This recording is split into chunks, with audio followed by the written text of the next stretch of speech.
जय श्री महाकाल। कई बार पूछे हैं कि हमें शमशान में जाके साधनाएं करनी चाहिए या शमशानी साधनाएं करनी चाहिए या नहीं।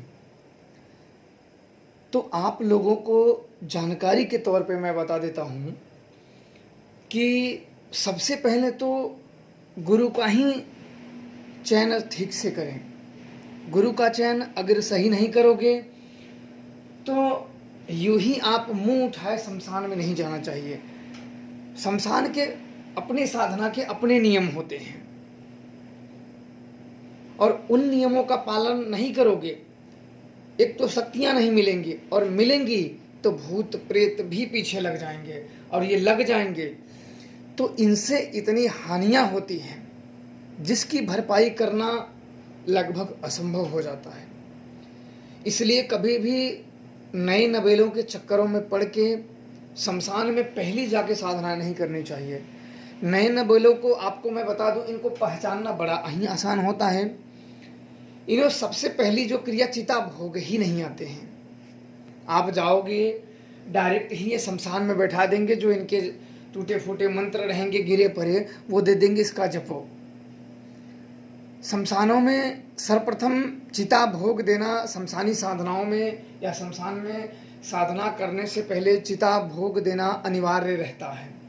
चिता भोग आपने नहीं दिया तो फिर आपको सिद्धियां भी नहीं होंगी और अगर हुई भी तो अड्ड बड्ड ही होंगी।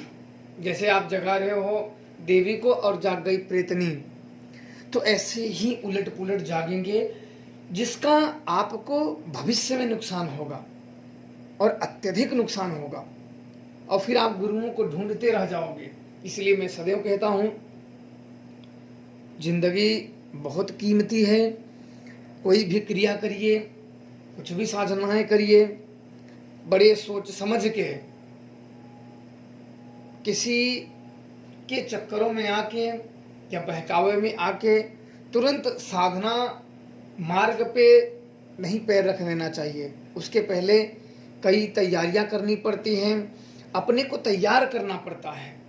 अपने को तैयार किए बिना अगर ऐसे मजे मजे में या अति उत्सुकता के कारण अगर इन मार्गों में आ जाते हो और कुछ ऊंच नीच हो जाती है तो गुरु फरार हो जाएगा। आप देखते हो ना कि पैसा दो शक्तियां लो, पैसा दो शक्तियां लो। तो इस प्रकार से आदान प्रदान के इस युग में बड़ा ही संकट का मामला खड़ा हो जाता है। मैंने ऐसे अनेकों लोगों को देखा कि जो बिना सही मार्गदर्शन के, बिना सही गुरु के मार्गदर्शन के साधना विचारा तो करने चाहते हैं, लेकिन बिना सही गुरु का चयन नहीं किए और नए नवेलों के चक्करों में पड़ के आज अपने जीवन को इतना हद तक बिगाड़ चुके हैं जिसकी भरपाई करना लगभग असंभव हो जाता है। ऐसी हालतें हो जाती हैं। हमने कई ऐसे केसेस देखे हैं जो अपने जीवन को साधना के जिद के कारण बर्बाद कर चुके हैं और नए नवेलों को पकड़ लेते हैं और तुरंत पहुंच जाते हैं। आजकल शमशानों में आपको सिद्ध घोरी नहीं मिलेंगी, ये बात याद रखना। वो एक निश्चित समय पे जाते हैं, लगभग अमावस्या को जाएंगे, फिर नहीं दिखेंगे। आपको क्या लगता है ये शमशानों में घूमते रहेंगे? जिनके पास शक्तियां रहेंगी वो शमशानों में घूमते रहेंगे? नहीं, ये सिर्फ एक खब्बू लोग होते हैं, खबुआ जिसे बोलते हैं। शमशानों में वो अधिकतर अमावस्या को जाते हैं, रात्रि को जाते हैं, रात्रि को जाते हैं, क्रिया करते हैं और वो यह देखते हैं कि मुझे कोई साधना करते हुए देखे ना और उसमें कोई व्यवधान न डाले। वो ढिंढोरा नहीं पिटेंगे, आओ मैं आ गया हूँ करिए, ऐसा वो नहीं करते हैं। हाँ, वो अगर आप उनको सेवा द्वारा अगर प्रसन्न कर लेते हो या वो आपको विश्वास करने लगते हैं कि हाँ ये ठीक है, ये आदमी सही है, तब वो क्रियाओं को सिखाना शुरू करते हैं। पर शमशान से नहीं सिखाते हैं, पहले वो घर से, नदियों के पास से, अन्य इलाकों से शुरू करते हैं और कई तरीके से आपको जांचते भी हैं। क्योंकि शमशान में सीधे शक्तियों को आवाहन करने का मतलब होता है यमराज के दरवाजे को खटखटाना। अगर वो सब एक प्रेत के, मैं आपको बता दूं कि जैसे आप लोग दौड़ते हो शक्तियों के या गुरु घंटालों के चक्करों में, एक प्रेत की लात नहीं सह पाओगे। एक महाप्रेत जिस दिन लात मार देगा ना, उसी दिन ढेर हो जाओगे।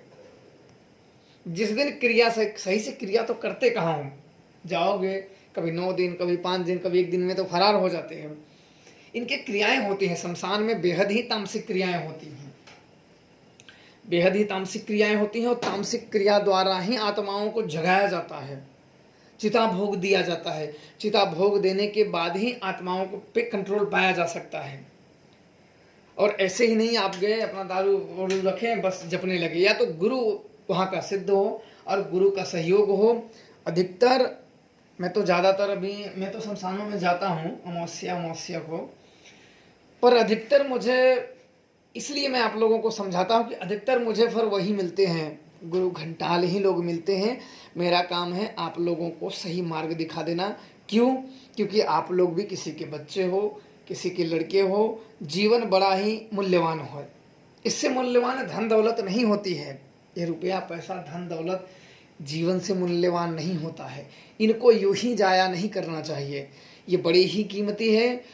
तंत्र मार्ग एक ऐसा रहस्यमय मार्ग है जिसमें बहुत ही फूक फूक के कदम बढ़ना पड़ता है, जल्दबाजी नहीं करना पड़ता। अन्यथा किसी ऐसे जानकारों के चक्करों में पड़ जाओगे जो भूत ही शरीर में आपको भर के खिला देगा। आप लोगों ने देखा होगा कि बस खेलते ही रह जाओगे खुद ही।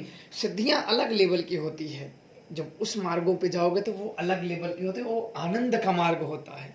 उसमें न तो षड्यंत्र होते हैं, न नीचा न ऊंचा, बिल्कुल असीम शांति का मार्ग और सद्भावना का मार्ग। अन्यथा ये प्रीति शक्तियाँ सदैव आपको इस माया भरी संसार में फंसा देंगी और आपको इसमें लगा देंगी और लग भी जाओगे।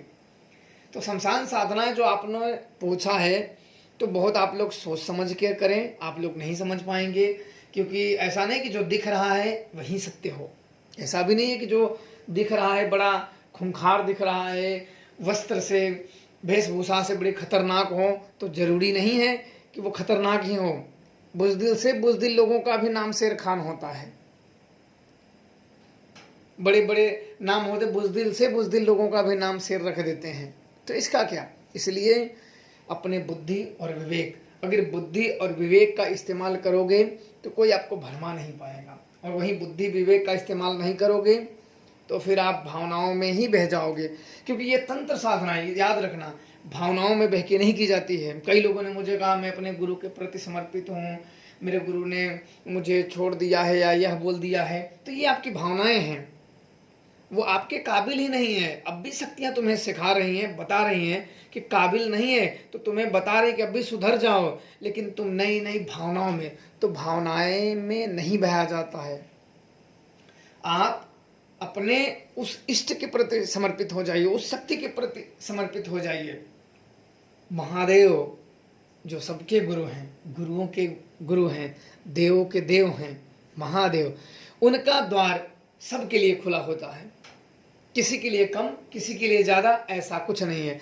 एक सूर्य जब आकाश में अपना प्रकाश बांटता है तो राजा के महल और गरीब की कुटिया में भेद नहीं करते हैं, वो सबको समान भाव करते हैं। इसलिए गुरु सबको समान भाव कृपा रहती है, और महादेव वही गुरु हैं जो सबके ऊपर समान भाव से अपनी कृपा दृष्टि करते हैं। वो सब देने वाले हैं, लेने वाले कभी कुछ किसी से नहीं है। वो है महादेव जो सबके गुरु हैं, गुरु के भी गुरु हैं महादेव। उनकी आराधना करिए, उनकी साधना करिए, उनका जप करिए, उनका चिंतन करिए, मार्ग आपका सुलभ हो जाएगा। और ये शमशानी साधनाओं में बड़े सोच समझ के ही करना चाहिए, चिता भोग का ज्ञान होना चाहिए। अन्यथा वैसे बाबाओं के चक्करों में पड़ जाओगे जिन्हें खुद भी नहीं पता है। मैं बता देता हूँ, खुद भी नहीं पता है, खुद भी नहीं पता होता है, और आप लोग फंस जाओगे। और जीवन एक लिमिट होती है, ऐसा नहीं कि आप करोड़ों साल जियोगे, एक लिमिट होती है। हालांकि चिता भोगों की क्रिया में यहाँ नहीं बता सकता हूँ, ऐसे खुले नहीं बता सकते। ऐसी क्रियाएं बड़ी गुप्त क्रियाएं होती हैं जो गुरु और शिष्य परंपरा के अंतर्गत ही चलती है। उसको ऐसे जगह पे सर्वत्र नहीं करना चाहिए, सार्वजनिक उनको नहीं करना चाहिए। ये बहुत ही रहस्यमय गुप्त क्रियाएं होती हैं, उन सब क्रियाओं को सार्वजनिक नहीं करना चाहिए। इसीलिए आप लोगों को मैं नहीं बता रहा हूँ यहाँ। आप लोग ऐसी साधनाएं करिए तो बिल्कुल सावधानी पूर्वक करिए और सोच समझ के करिए, अन्यथा ठगे ही जाओगे। बाकी आप लोगों की जैसी मर्जी, जैसा करिए। खुश रहें, प्रसन्न रहें। जय श्री महाकाल।